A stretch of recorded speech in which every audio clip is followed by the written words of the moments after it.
I came from a great high school in the state of Florida, over in Eastlake in Pinellas County, and it was incredible. I worked with a 3D printer back before anyone knew about them because of the work that our professor did all the way in high school.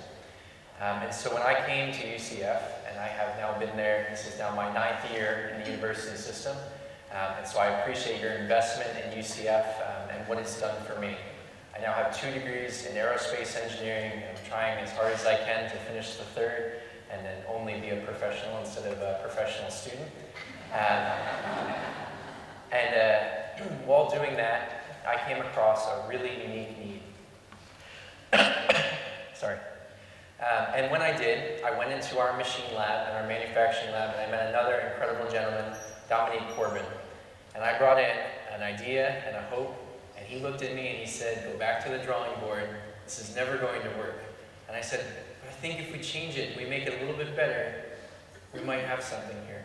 And so together we went to the drawing board, and then we met John, and John's here as well, John Sparkman, who was another master's student at UCF, with a little bit of free time outside of his class and his work and his research, and now his wife too. And so we found that in your free time, you can help change the world. So I want to show you a video of what the investment in Florida education can really do. One more present, you ready? Yeah, one more. Yep, sit right here. Whoa! What is that? What is it, Mommy? What do you think it is? A new roller? That's what I've always wanted. I was stuck in traffic and listening to the radio, and they had an interview with a gentleman who built the first 3D printed mechanical hands. And I came into my research lab and I said to everyone in my lab, I was like, I have to be a part of this. I have to find a way. And 8 weeks later, Alex got his first bionic arm.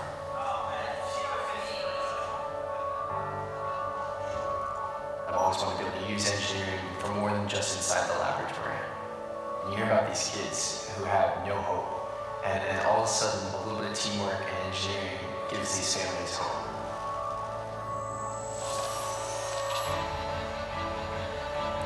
This design was applicable to kids who suffer from amputations, for birth defects, and survivors from accidents. We thought that kids just wanted to blend in and that they wanted to feel normal. But it turns out it's much more about personal identity and expression. And so we're looking for artists and designers. When you're collaborating with a lot of individuals, to be able to manage all that information so we can design appropriately and tailor it for each child. And so one that opened the doors to be able to innovate on this kind of level. Our main focus is to provide these arms for children at no cost to the parents. And so far, we've been able to keep that going. We're going to take it to the UN and UNICEF. We're trying to teach other teams and work with other teams to be able to get this design out to as many kids in need as possible around the world. The requests have come in from about 22 countries so far. I'm good, how are you? So Claudio, we finished the arm. Hopefully we can send it to you this week. Are you excited? Yes? We have a guest that we wanted Paulo to meet. Hi. How are you? Good. The design is Transformers.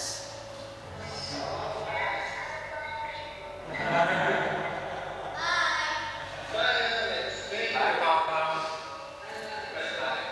The children would ask, what's wrong with you? Why is your arm like that? What happened? Those questions really hurt Alex. By giving him this alternative, the questions completely changed. They were, how does that work? Where did you get it? That's so cool. And so for him, he wanted people to be drawn to his unique arm, his robotic arm. It opened our eyes to the fact that these kids, it's not a defect for them. It's a facet of their personality. And for us, that's a gift. When you see a child with that big smile, it makes all the work worth it.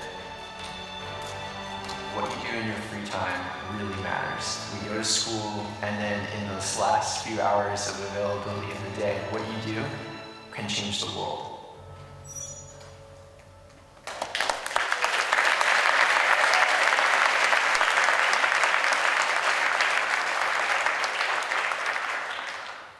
So, this is our new nonprofit, Limitless Solutions. I want to tell you a little bit more about how we got started and where we're going. going, and how that is truly the Florida story. Out of nowhere, a family with a child missing part of his arm emailed us. 8 weeks later, he walked out on national television, the Today Show, with his first 3D printed bionic arm, made of plastic, made of off-the-shelf parts from Amazon, on a college student's budget, that we gave away to the family, and then put our designs online as well, so that others can learn how to do it. Traditional prosthetics for children is very difficult. There's a high rejection rate. There is a high society stigma that they're unnatural, you don't need them. They don't work that well. And the price tag, up to $40,000. What if we challenge that? What if we challenge that status quo and we said that all of these children deserve a fighting chance to chase their dreams? So we wanted to build this. We wanted to build something below $500 that can change a child's life. And here's what we came up with after those first 8 weeks. We were on a deadline. And Dominique will tell you, I said, not only do we want to do this in 8 weeks, I'm leaving the country for a year in 9. So we have 8 weeks to be able to put this out there and help this child. And they looked at me like I was crazy, this can't be done. Can you really replace limbs with plastic? And we thought yes. And so using electromyography, which is a biosensing feedback device, it measures the voltage when you flex your muscles. It's been around since the 1800s. Almost no one has used it for anything of consequence outside of the traditional medical diagnostic field. We saw it as an extremely powerful tool of how to give Alex biofeedback to control his arm just by flexing the bicep muscle on his terminated ligament. This is his first picture, the first time he used an arm. He picked up a rubber duck. He couldn't believe it either. And you can see his arm out trying to make sure it doesn't fall. We couldn't believe it worked either, to be frankly honest. That moment, there was not a dry eye in the room, especially when he hugged his mom with 2 arms for the first time. There's the picture from my kitchen table when we packaged it all up the night before we gave it to him. That was coincidentally also the first night that it worked in full. We move really fast, and that idea of rapid prototyping is definitely all the way through. And we were driven by this ethos that no family should have to pay for their child to have a bionic limb. Here was Alex when he went back to school when school came into session. He is now one of the most popular kids in the class, I'm happy to report. And he is a wonderful kid who needed the confidence to go out and chase his dreams.